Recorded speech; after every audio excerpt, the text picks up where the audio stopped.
I'm bored. Really bored. Yeah, I know how that sounds.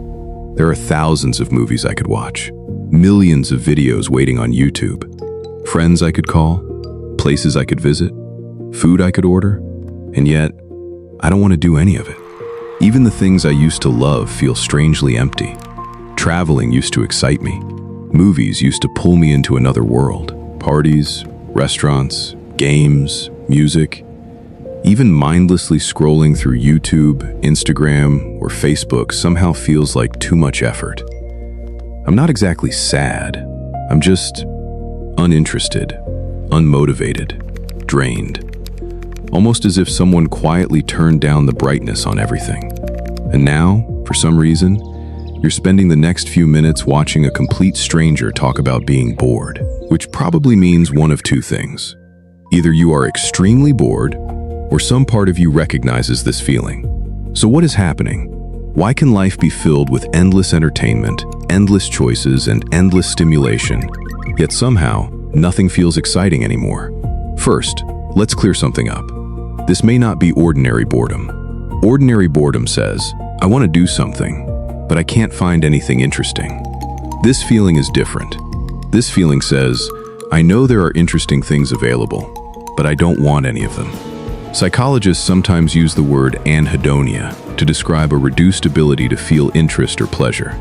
That does not automatically mean something is seriously wrong with you, but it can be a signal. Your mind may not be asking for more entertainment. It may be asking for recovery. One possible reason is that your brain has become surrounded by constant stimulation. Every swipe gives you something new.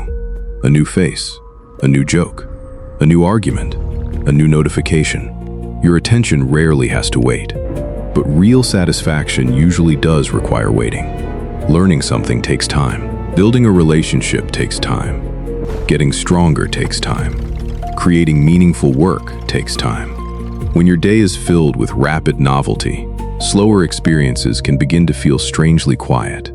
Not because they have no value, but because they cannot compete with a new reward every 3 seconds.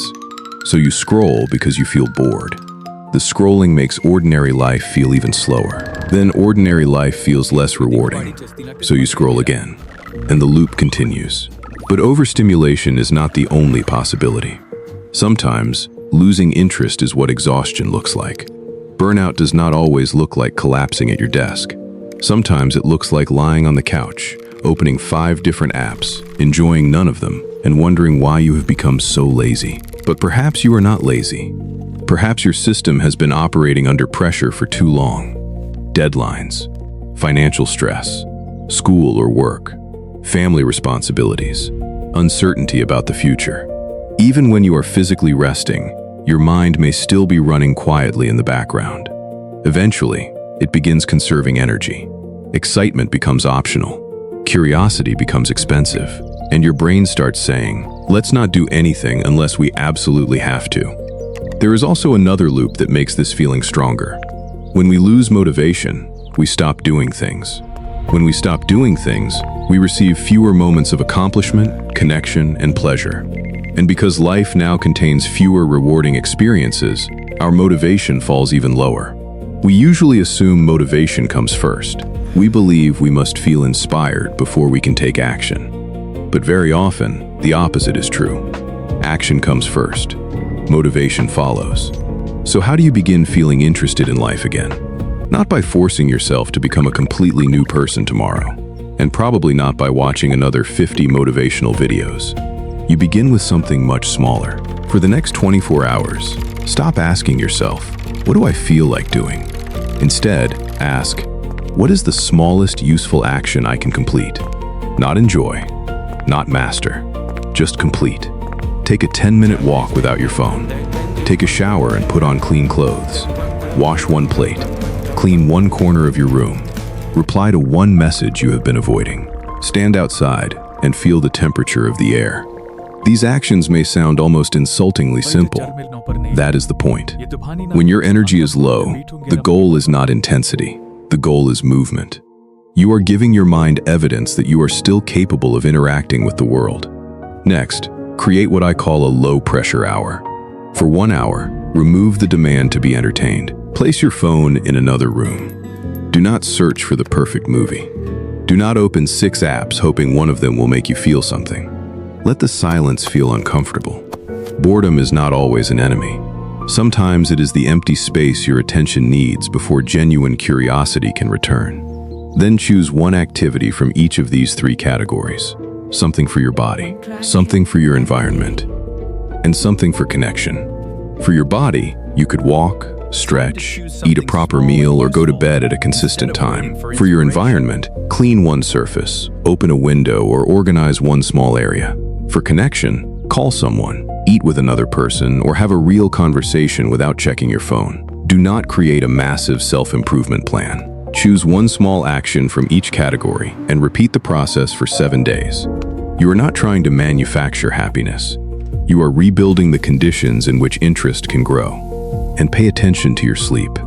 A tired brain can make everything feel more difficult, less interesting, and less rewarding.